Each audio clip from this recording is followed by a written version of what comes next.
Hey everyone, welcome to the Golden State Media Concepts television podcast. We're going to talk premieres starting June 19th through the 26th. I'm going to go into the light and dark sides of Crackle, and then I'm going to talk to you about Alan Tudyk and Nathan Fillion's pet sci-fi project, Con Man. Stick around, you don't want to miss it.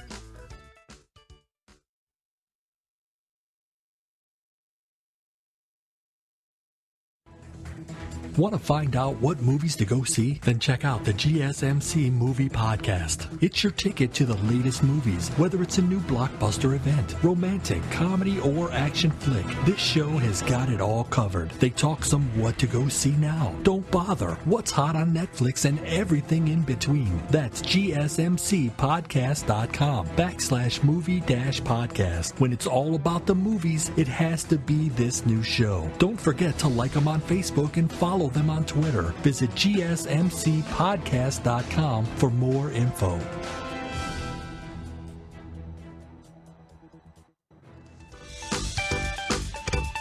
Hey everybody, welcome. It's the Golden State Media Concepts television podcast. I'm your host, Drew. Going to be talking about some fun stuff here happening in the world of television.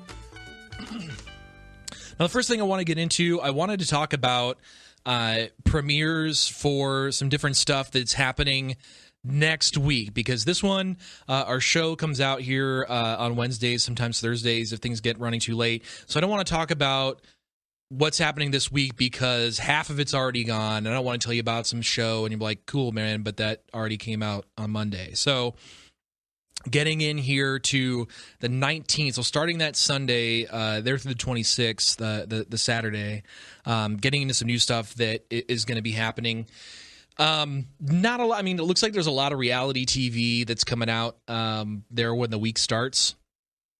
What I do think is cool that's going to be coming out here. It's this new show. It's on Acorn, so it is a subscription-based service available on the internet. Raised by Wolves is the show. It's a comedy, so all of you horror fans don't think it's going to be on that. It's a British family film that is going to be the next one that we're going to attempt to adapt into an American version. So we're going to see if it gets any legs here in the United States. Diablo Cody, most known for Juno and that awful Jennifer's Body movie, she's going to be adapting that for American production. When it comes to, it looks like Oprah's got a couple of things that are going to be coming out, but outside of that, on the 21st, so on Tuesday, Pretty Little Liars comes back. Looks like it's the season finale of Person of Interest, so you might want to check that out. And they'll have a summer finale. Wednesday, though, we're going to see on the 22nd, American Gothic, which was the name of another show back from the early 90s, but this isn't the same, nor is it related to the iconic painting. It's from the former producer on The Good Wife, produced by Steven Spielberg, and it's about a family. So there's a family, and then the dad, or it says the patriarch, so the head male of the family, he dies, and then they're starting to discover that he may have been involved in some murders that happened previously, and some people in the family might have helped him. So it's going to be it's a drama sort of mystery story that's going to be looks like it's going to be on CBS. So along with Big Brother, that's coming out as well. One of the things that's coming out here next week is for Showtime. We're going to see it's called Roadies, and it's Cameron Crowe, who started out was having a very promising career starting out. He wrote Say Anything. He was with Almost Famous. And then he did like Elizabethtown and ended up like tanking. So he started off pretty hot, and then he started to flag a little bit. He's the guy behind Roadies, which has a cast and is a produced show about the people that are behind the scenes. But the musical performances and the bands that are in the show are real bands. So it's kind of doing a little bit of a mix. That's on Showtime. That's premiering there on the 26th. I think that looks pretty cool. That is coming out as well as Ray Donovan's premiering as well. So Showtime has got some pretty sweet stuff coming up that you can definitely take a look at. It's not too, I mean, if you can get a subscription-based service pretty much anywhere now. We talked about a few of them there before, so you can get it on Roku, you can get it through Amazon. One that comes out on Thursday, and it's interesting because here yesterday we had the premiere of a show called Wrecked, which is a comedy version of Lost. So we see the comedic side of something that was a drama, which of course, happens all the time. But what we're going to see happening here on Thursday, so just a little bit over a week removed, is we're going to see a show that starts out it's called 13, and it is almost like the dramatic version of a comedy that has come out. So 13 follows this woman who was kept in a basement for 13 years, and she's let out, or discovered or let out, and then her captor ends up escaping, so she has to help the police hunt them down. So it's harder to say. Maybe it was like, oh well, this is basically the beginning of the Unbreakable Kimmy Schmidt, which is a great show, Netflix original, where she and some other women were kept down in a bunker for a really long amount of time, and then they were discovered, and that's the setup for a comedy show. And obviously this one, and really both of them can be argued really taken away from not just the Mormon complexes or the David Dukes, but just that story that recently happened not too long ago in Ohio with the guy that kept those women down in his basement for a long period of time, and discovered by the dude next door that was just eating his McDonald's, and then heard them and tried to get them out. So a lot of that is really kind of based in that, and that horrific incident that occurred.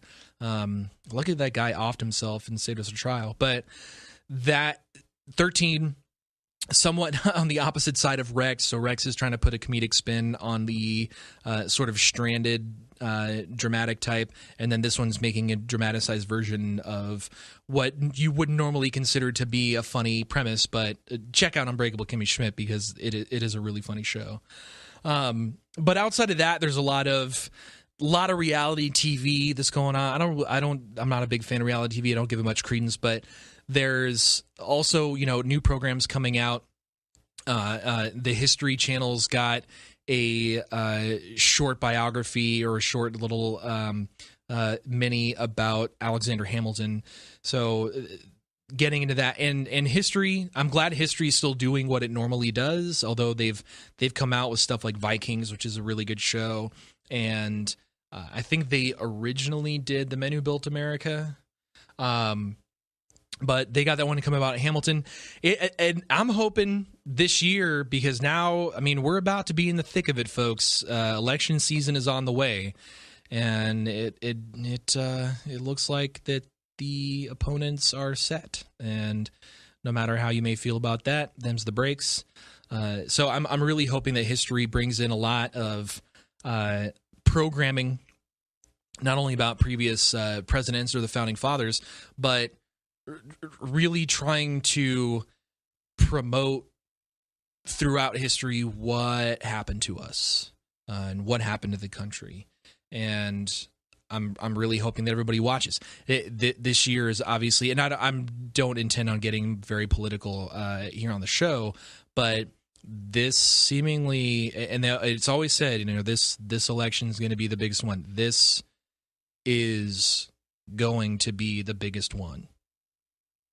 It's going to be the biggest. And so that's basically going to be dominating TV a lot. So you're hopefully going to have to find a lot of escapism here with our programming that's coming out. So, and we're going to help you out. We're going to help you out on the show, where to find it, what's good about it, what may not be so good about it. give some suggestions. So it's going to be an interesting summer. Starting off with those ones, a lot of really strong programs coming out. So some funny, some dramatic. It's cool to see the slate, and it's cool to see more original programming from Netflix, Amazon, Acorn, CISO, and some on Crackle, which we're about to discuss here on the next segment, as I kind of stumbled through the segue there. So that's what we have coming up here next week. American Gothic, 13, Ray Donovan, Roadies, those types of programs are going to be coming out. Should be pretty interesting. Go ahead and take a look. There's a lot coming out here. Again, it's all starting here in the summer. There's going to be a lot of new programs that we're going to be seeing coming out, and you're going to have to find time to get that juxtaposed to tons of the political advertisements and debates that are going to be going on. So that's what it's looking like there for the 19th through the 26th. All right. So next we're going to talk about Crackle. Don't go anywhere. We talked a little bit about technology that was going to get the cord cut. Now we're going to talk about actual content providers by way of application, not just the boxes that can help you. This is the Golden State Media Concepts television podcast you're listening to, and we will be right back. Are you looking for help for your fantasy football team? Check out the GSMC Fantasy Football Podcast. Get today's best advice on who to start, who to sit, even who you should draft. From sleeper picks to red-hot lineups, they got it all covered for you. That's gsmcpodcast.com/fantasy-football-podcast. We'll cover traditional leagues, dynasty, PPR, even IDP leagues. When you need fantasy help, there's just one show to hit up. Don't forget to like them on Facebook and follow them on Twitter. Visit gsmcpodcast.com for more info.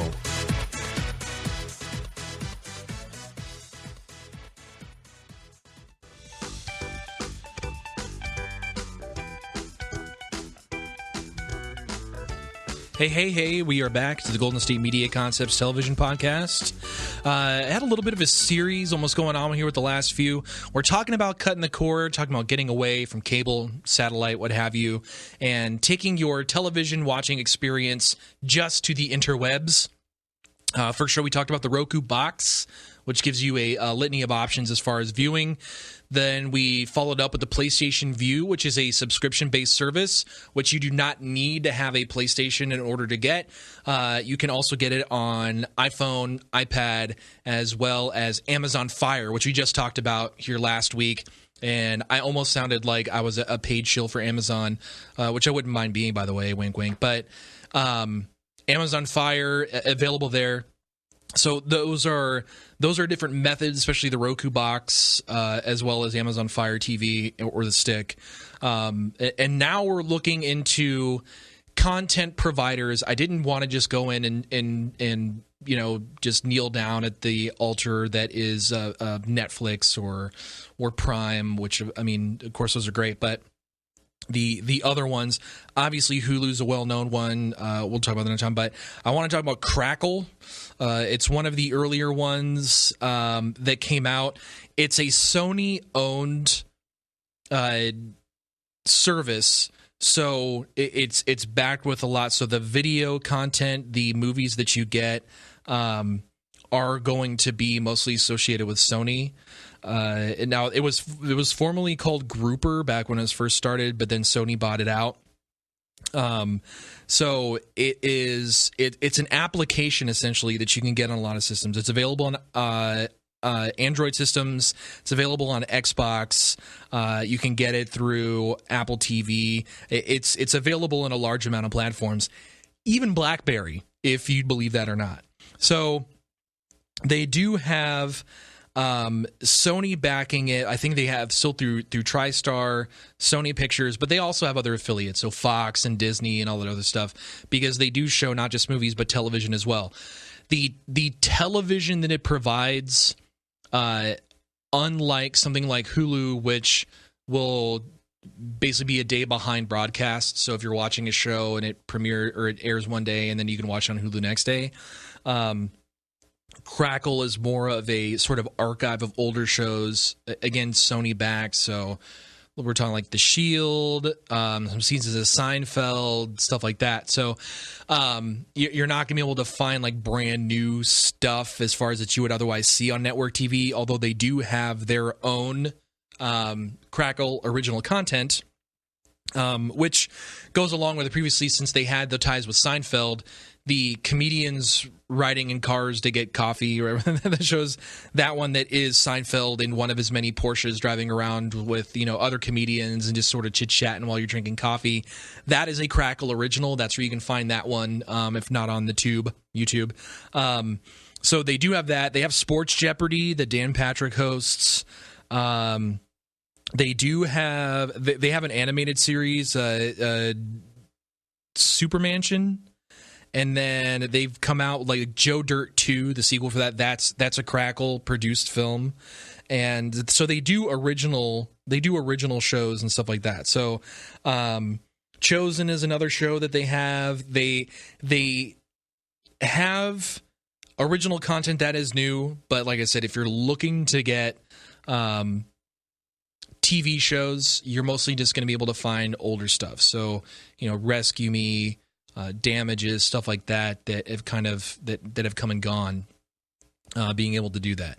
But you get Columbia Picture stuff, TriStar, Screen Gems, a lot of those other Sony partners or subsidiaries as far as watching films. Now, the thing about Crackle that a lot of people enjoy is that it is free. It is a free system, but with that free comes advertisements. Okay, and it has been a bit of a complaint from some of these subscribers is the prevalence of advertisements in the show. So they'll be watching a show and they seem like, man, it seems like every 10 minutes you're just showing me new commercials. But this is the battle that's drawn with this cutting the cord and the content. Some people are not wanting cable or satellite because they are tired of advertisements. So they want to go to the internet to get content that is ad-free. Now, if you want ad-free in today's world, whether you're watching TV or whether you're playing a game, you have to pay for that. So here comes the other side of the fence that is, I want to get away from cable and from satellite because I'm tired of paying for the TV service, and I want to go to somewhere where I can just have my internet connection and watch TV and watch movies. And they just kind of have to suck it up. They know that one cannot be without the other. So a lot of people are like, yeah, I would pay to not have commercials. And Hulu heard that and was like, hey, we created a package where if you pay, you'll have less commercials, or you can pay a higher premium and have no commercials. So there's those two different degrees there. But since Crackle maintains its free subscription, you cannot be without the advertisements. That is how Crackle gets the money to make original content. So if you enjoy Crackle's content, so if you enjoy watching Seinfeld series, if you enjoy watching something like Joe Dirt 2, you kind of have to take the lumps with dealing with the advertisements. Now, in a movie, they don't stop the movie 30 or 45 minutes in and then play commercials. They'll play a set of commercials before the movie starts, and then maybe at the end. But in television, seemingly where commercial spots are, you're gonna get commercials.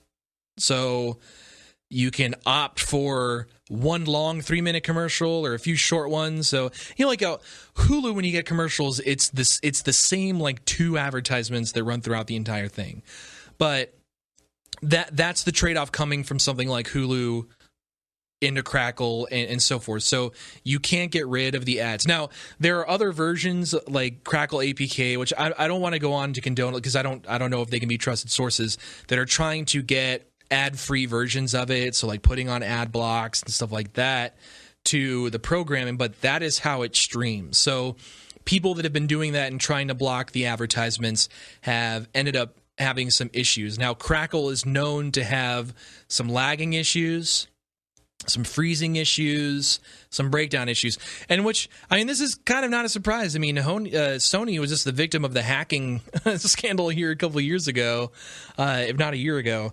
The technology, I think, because they're trying to provide a lot, But since this is just one of a few things that Sony has their hands in, maybe they're not dedicating as much. Because they also, I mean, Sony owns the PlayStation, so you have View as well. So they're trying to back that system, which is probably going to gain them more money in offering that subscription to get live TV than they would invest in something like Crackle. So technological issues exist as far as using the service. But as I said, if you're looking to not pay and just deal with advertisements and check out some shows and watch some films that are, provided, it is a good free service that you can get on many platforms.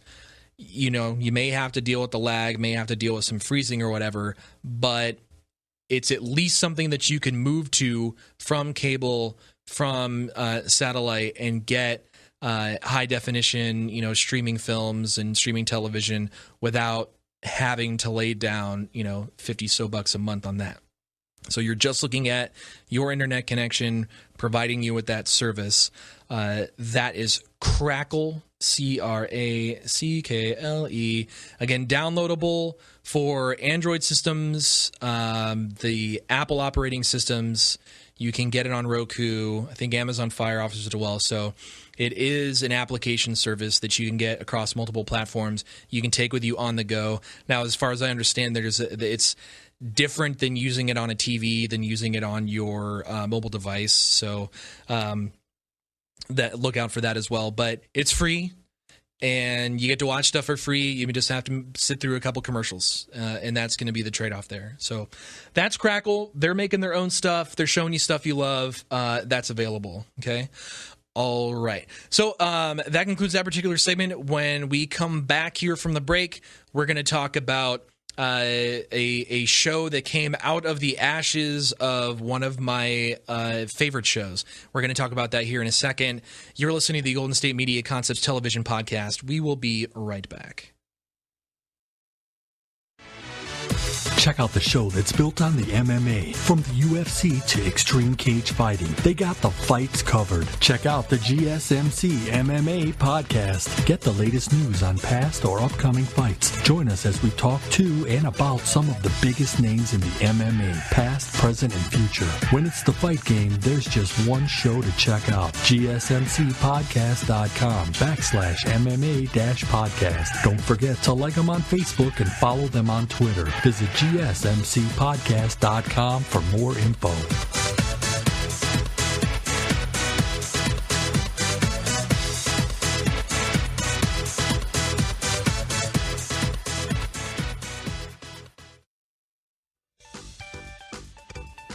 Hey, we are back. It's the Golden State Media Concepts Television Podcast. Now's the part of the show where I actually talk about a television series at great length, a little bit there.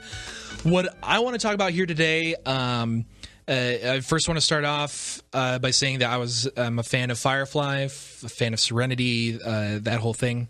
A short-lived show. We all know it's a crime. The minds that were behind it, of course, Joss Whedon, Tim Minear, very funny, very creative people, but they also got creative and funny people to be in the cast. Two of them being Alan Tudyk and Nathan Fillion. You know the names. Alan really, after this series went off, he went off to co-star in some stuff, kind of doing the supporting role, while Nathan Fillion went on to do Castle. That had a good run there for a good while. But what we're looking at here is just this idea that existed in primarily Alan Tudyk's mind about the fandom craze for Firefly that continued to follow him around, although it was only one season of a show and one movie, that the character that he made and the legacy of the show that got him going to different conventions, so sci-fi conventions, comic conventions, stuff like that, that it inspired him to create basically a semi-autobiographical sitcom that was made and first put up on Vimeo And then you can get it on Amazon Prime now. You can download the season. I think it's like $1.99 per episode. The show is interesting, number one, because of its format. An episode is 10 minutes long. So each particular arc consists of 3 episodes. So you get a 30-minute worth of a sitcom episode, but you have to watch it in 3 different portions. And this show was crowdsourced. So there were no studio producers. This was something that Alan Tudyk and Nathan Fillion, the producers, that were only going to make it if they had complete control over it. So instead of going around and going to studios and asking for money to do this and have them sort of trade off the name and trade off the brand and do everything else, that they decided they were going to reach out to the fans, explain what this was, and say, hey, if you want to help be a part of this, then, you know, we'll gladly take your donations. Blew up. I think they doubled, tripled what they were looking to do, of course, because and they said they didn't expect it, but they had to know that the devotion of the fan base, and knowing that the premise was that this show was about a guy named Ray Nearly who he's struggling after the cancellation of his space show. I mean, it's just parallel to, you know, what Firefly was. Now, obviously, I mean, Alan Tudyk wasn't hurt and he's not starving or anything. But just being a sitcom about that character who regrets and really sort of hates his fame in the form that it came from, because he imagines himself as an artist and all this other stuff. That, I mean, Alan Tudyk doesn't represent that. Alan Tudyk, as I said, like, he's a huge geek. He loves what Firefly was. He loves the fan base, and is really making this for him and for them a little bit. That everybody was on board, well-funded the project, and then they started production. So, I mean, Alan Tudyk wrote and directed this show, all the episodes, and just because it was, you know, a little budget type thing, it still didn't stop the stars from coming out, at least the stars of the sci-fi world. So Nathan Fillion is in it. His character he's Jack Moore, and obviously he played the captain on the show, and they're friends in the show, and you see Nathan Fillion a lot, but they're never on screen together unless it's like a portion that they show from the failed show Spectrum, because he's always going out and doing stuff because he's a big star. And they got just tons of weird things, like Casper Van Dien, who's from the original Starship Troopers. He's in the show and he's the bartender everywhere that Ray ends up going. It's really weird, and they kind of like hint at, they're like, weren't you, but he never really talks about it. It's really fun. Trisha Helfer, she's been in one of the, I guess, 3 episode stints. Amy Acar, Henry Rollins was in it. Leslie Jordan, I didn't even know the dude was still alive. He came back in it. Sean Astin is sort of like this weird Yoda-like character. He was great. Sean Maher, also from Firefly, appeared in it. Felicia Day of the Guild fame, also in Dr. Horrible's sing-along blog. She's in it as well. Nolan North. So you have a lot of the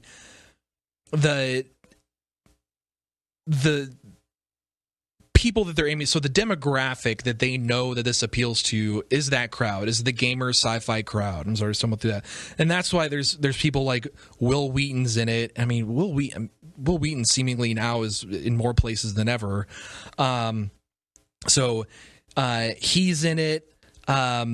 Milo Ventimiglia, I always butcher his last name. Like, he's in it, you know, from Heroes. Jules State, also again from Firefly. Like, they all come back in some way. Summer Glau is in it. Seth Green. I mean, they're able to do this simply because of, you know, who these people are. So Gina Torres, she comes into it. Michael Dorn, Worf from Star Trek, he's in an episode. James Gunn of Guardians of the Galaxy fame, and they're little parts, obviously, because they're just little 10-minute episodes, but they're able to bring in all of these other people that you recognize from other sci-fi brands, and including the man himself, Joss Whedon. So the show is incredibly funny, and there are some really good poignant parts, but it's almost like when you watch a sitcom that was developed for a stand-up comic, where you have to sort of take their material and then expound that bit into an actual scenario where it's going to be, where there's going to be blocking and there's going to be actors and they're basically going to be playing out that whole bit. This has that feel to it, that some of these had to be so true to life, just almost like there was a camera, fly on the wall of him experiencing some of these things that either he sort of blew up to make it seem sensationalized, or just seems so sensational in and of itself that the writing seemed to come very natural. Alan Tudyk is an incredibly talented guy. You see him in those supporting parts as well, but he does a lot of voice acting as well.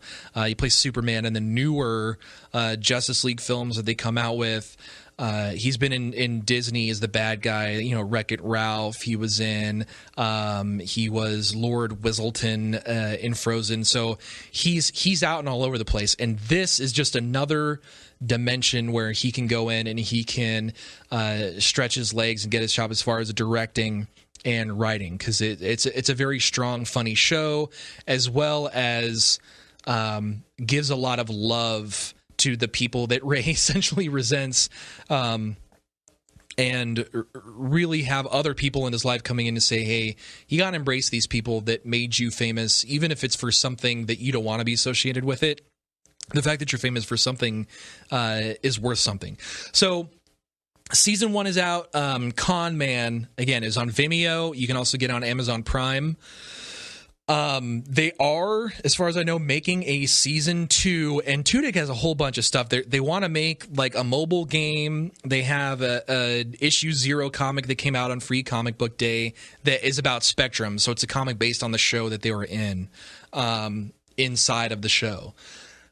So it's getting it really integrated in a lot of platforms, and it's from the success of the show that was paid for by that crowdfunding source. And after each and every episode, I mean, they scroll through the credits incredibly fast, but they list the donor names. So they say very special things to you, and it's just hundreds, if not over 1,000 names of just all the people that it contributed to getting the show on. So it's very much for them, and I'm glad that it was controlled by Tudyk and Fillion, that they were able to make sure that they can do it the way that they wanted to, and it definitely doesn't disappoint. Check it out. That's Con Man. All right, everybody, that concludes our show for this week. I want to thank you for hanging out and listening.